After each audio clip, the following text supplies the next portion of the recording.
Hi! The Nintendo Switch 2's Direct happened yesterday, and it was a huge wall of announcement for us Nintendo fans, but also for not so much fans. First of all, note that the Nintendo Switch 2 will release on June 5th, or a little bit more than 2 months from now. We've got plenty of games, more technical details about the consoles, and some surprises that we've all appreciated, right? So I've traded my usual Sunday video to make you a recap of the Nintendo Direct, so without further ado, let's start. The Nintendo Switch 2 brings new features to the console, like voice chatting. 23 years after it was first introduced with the Xbox, 19 years after it was introduced with the PS3, Nintendo finally bit the bullet and made an online chatting platform. That little button that's below the home button is to open the chat overlay, chat with your friends using the console's integrated microphone, and share your gameplay to them as well. Neato! You can also get its camera to make video conferencing on the chat overlay and on compatible games, and as an added bonus, it removes the background. That feature is part of a Nintendo Switch Online subscription, but will be available for free and for everyone until March 31st, 2026. Of course, the Nintendo Switch parental controls will be updated to allow this feature or not. On the same deal, Game Share allows you to stream your game to other Switch 2 or Switch system in the same way that Steam Remote Play together. Note that this feature will only be available on some titles, and that streaming to a Switch can only be done locally. Streaming online requires both the host and the other player to use the Switch 2. Now we'll have to see if it really works. There is some technical specifications about the system. One of the big changes compared to the Switch is its new display. Now we go from 720p to 1080p, from 6.2 inches to 7.9, from SDR to HDR, and mostly from 60 to 120 Hz. That thing is going to be buttery smooth. And even if the console is bigger than the Switch, it's still as thin as the latter, keeping its 13.9 width. But the thing that will be appreciated from people which plays a lot of digital games is this upgrade from 32 to 256 GB of internal memory. Of course, Switch 2 titles might be much bigger, but on the other hand, it means that OG Switch titles will fit with no issues on it. So thanks, Big N. And finally, there is two USB ports. The bottom one is meant to connect to the dock, while the top one is meant to charge the console while in tabletop mode or to plug in additional USB Type-C accessories while using the dock. However, be careful if you use an SD card on your Switch, as they won't be compatible with playing games. You can only use them for screenshots and video recordings. If you need to upgrade your storage, you'll have to use a microSD Express card, which are much faster than HDAC, but isn't as cheap as them. The new Joy-Cons are also held on the console using powerful magnets that are released with a trigger on the back. SR buttons are also getting bigger, and a new stick style that hopefully won't be plagued with the drift problems. These upgrades also come as a cost. The IR sensor disappears from the Joy-Con, meaning you can't use Switch games that relies on it. But the real new feature of the Joy-Cons is its ability to act as a mouse in some games, giving the player better aiming abilities on first-player shooters, for instance. The Pro Controller was also granted with an update, now featuring a chat button, 2 grip buttons, and a headphone jack for plugging in headphones. I'm just adding a few things that wasn't really shown in the Direct, like the fact that the main menu of the Switch 2 sees little to no change, but we can already see the C button to open the chat as well as the Game Share button. The regular Switch controllers cannot be used as well, except on games that require the mouse control features. Those controllers may not turn on the console either. Now, let's talk about games, and let's begin by the games that can be played on the console. First, you've got Switch 2 titles, which makes sense, then Switch games with backwards compatibility, and then you've got a third category, the Switch 2 Edition games. Switch 2 Edition games are OG Switch games that benefit from a Switch 2 upgrade, adding better performance, graphics, and event feature. In those games, we see Mario Party Jamboree, which adds mini-games that can be played with the mouse controls or the microphone. It also includes voice chatting game as well as 2 exclusive game modes. Puzzle Life is a game mode that is played only with a camera and microphone and replaces in-game characters with their own bodies.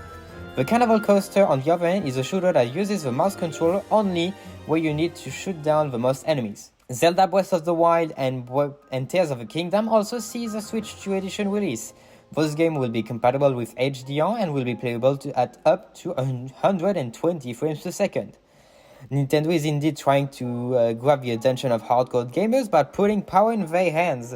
But a new feature will arrive on the Nintendo Switch called Zelda Notes, which will allow expanding the gameplay, adding a secondary map that also serves as a GPS, or allowing sharing creations from TOTK to the world like a dupe in Garry's mod. Kirby and the Forgotten Land will also feature an exclusive new story mode called Star Quest World. Pokémon Legends ZA will be part of a Switch 2 edition thing, or Metroid Prime 4, which can be played up to 120 FPS in 1080p or in 4K in a quality of performance preset, it's up to you. Upgrade packs are paid, however if you don't own the OG Switch title yet, you may buy the Switch 2 edition game and get the game for both systems, whenever it's digital or physical. The Switch 2 titles will release on wet cartridges. If the game box indicates it contains the Switch game as well, then it might be played on the original Switch, minus all the new features. But enough of the games that's already on the Switch. Let's see the new games. Mario Kart, for instance, here called Mario Kart World. This game brings new features to Mario Kart, like open worlds, or free roam as they call it, or the ability of playing up to 24 players at once. Though this player shows no non-Mario characters, so will they return just like in Mario Kart 8, or will I have to say goodbye to the Inkling in Mario Kart? There's also additional game modes, like the Knockout Tower, which progressively eliminates players. That's not all we know about this game, as there is another Nintendo Direct that will be hosted on April 17th, 2025 at 6 AM PT, on the same time as this Direct, so go set your calendars. In other games, there is Drag X Drive, a basketball game on wheels that is played with a mouse control of Joy-Cons, which can allow players to communicate with its teammates or taunting at its opponents. There is also Elden Ring, a tarnished edition on it, because it seems like the console can run it. Originally released by From Software in 2022, it will release on the Switch during 2025. That guide you through your burden. The Tarnished Edition includes both the original game as well as its DLC, Shadow of the Earth. Hades 2, developed by Supergiant Games, released in early access in 2024 on PC and should come later during the year. Street Fighter 6, originally released on PlayStation 4 and 5, Xbox and Steam in 2023 by Capcom, will see a Switch 2 release at the same time as the console. Demon X Machina, Titanic Sion, third-person shooter published by Marvelous that will release on the Switch 2, but also the Xbox Series, PlayStation 5 and Steam on PC. Commencing launch. After 2 long wars where our freedom was restricted, we will finally be liberated from humans. Split Fiction, game developed by Hazelight Studios and released just a month ago, will be released on the Switch 2's launch. You play as Mio, who writes sci-fi, and Zoe, who writes fantasy. And of course we've got all of the EA games.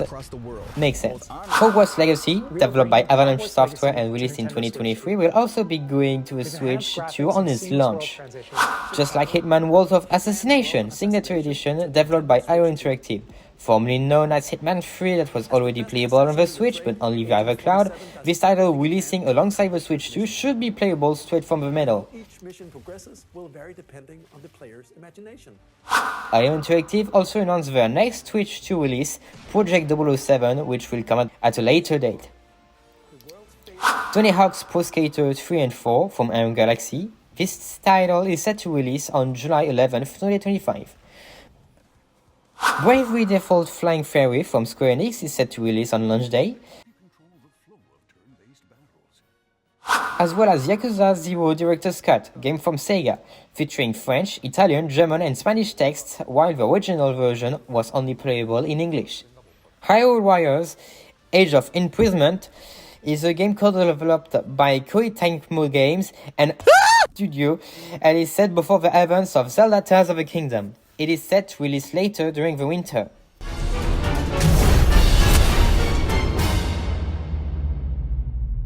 Deltarune finally goes up to a full version with Chapter 3 and 4 and is developed by Toby Fox. The game will officially release on the Switch 2's release day, including on the PS4, PS5, Nintendo Switch and Steam. We've been talking about it for a lot, but Borderlands 4 is finally coming soon. The famous series from Gearbox will see its 4th entry come to the Nintendo Switch 2, PS5 and Xbox Series and Windows on September 23rd, 2025. Still in development, and it's already the most ambitious Borderlands game we've ever made. Civilization 7 is a game developed by Firaxis Games and was released on February 11th on Xbox, PlayStation, Switch, PC, and is set to release on the Switch 2 on its release. 2K will obviously release its WWE 2K and NBA 2K titles on the console. However, not much information has been revealed yet. Does that mean that the current edition will be available on launch, or does that mean that fans will have to wait until the release of the 2026 editions? No one knows yet. Survival Kids is a game from Konami that was originally released in 1999 for the Game Boy Color that will get an HD remake coming alongside the Switch 2. And Double Gun 2, a game from Dodgeball and licensed by Devolver Digital, set to release in 2026 on PC and Switch 2. Devolver Digital also announced Starseeker, a Sony expedition developed by System Era Softworks, and it's also set to release in 2026. It's very simple to see the Switch 2 is much more powerful than its previous models when you see that the console can even handle Cyberpunk 2077 Ultimate Edition, a game developed by CD Projekt Red and released on April 16, 2020 that was originally known for its very poor performance on PS4 and Xbox One.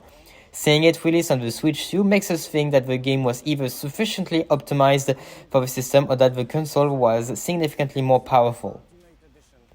The remake of Final Fantasy VII will also release on the console later and will originally only have the first chapter integrated. In games that were quickly announced the best of, there is Kunitsugami, Path of the Goddess at launch, Hollow Knight, Silksong in 2025, Story of Seasons, Grand Bazaar on August 27, 2025, Goodnight Universe in 2025, Two Points Museum in 2025, Wild Heart Hess on July 25th, 2025, Witchbrook releasing at the end of the year, Rune Factory Garden of Azuma on launch, Marvel Cosmic Invasion on late 2025, Star Wars Outlaws in 2025, No More Gas Operation Awakening Complete Edition at launch, Fast Fusion on launch, Shadow Labyrinth on July 18th, 2025, Radio Mastered The Mystery of the Soulless Army on June 19th, 2025, No Sleep for Konami Date from AI The Somnium Files on July 25th, 2025, Reanimal in 2025, Arcade Archive 2 Ridge Racer on launch, Professor Layton and the New World on Steam, Tamagotchi Plaza on June 27th, 2025, and Human Flat 2 to be announced. But now you really want to see the big titles, right? Well, From Software gave us a Nintendo Switch 2 exclusive. The Duskbloods is a game that mixes Dark Souls, Elden Ring with vampires. It will start as a Nintendo Switch 2 exclusive and will release in 2026. Donkey Kong is out for another adventure, and just like Kirby in 2022, his new adventure is in 3D. Donkey Kong Bonanza releases on July 17, 2025. Before we head over to the final game, let's talk about classics. Subscribers of the Nintendo Switch Online's expansion pack will be able of playing GameCube titles on the Switch too, such as Zelda The Wind Waker, Soul Calibur 2, or F-Zero GX. It will be possible to change out the layout of the controller, and a GameCube controller will be available for purchase. The controller will even feature all of the buttons that exist on the Switch 2 Joy-Cons. Wonder if it got an accelerometer. It would be funny to play Splatoon 3 on it. And now for the biggest surprise of the Direct.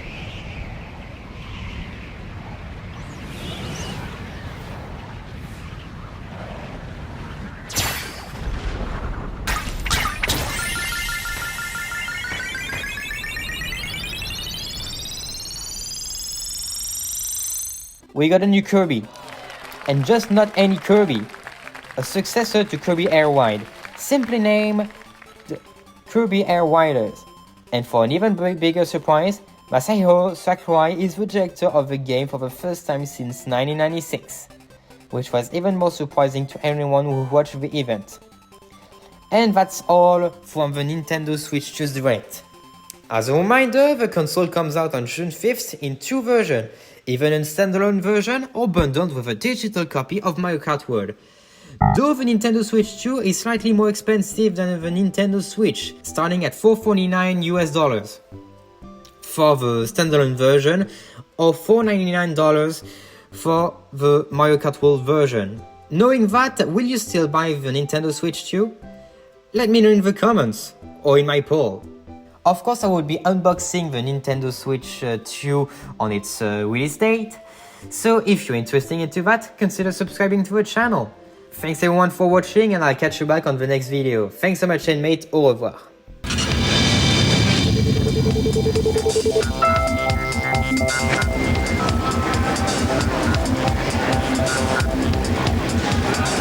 Hey, I hope you enjoyed the video. I've been working on it for like 6 hours non-stop just to get it released for like, for Thursday. So I hope you enjoyed it. Good night.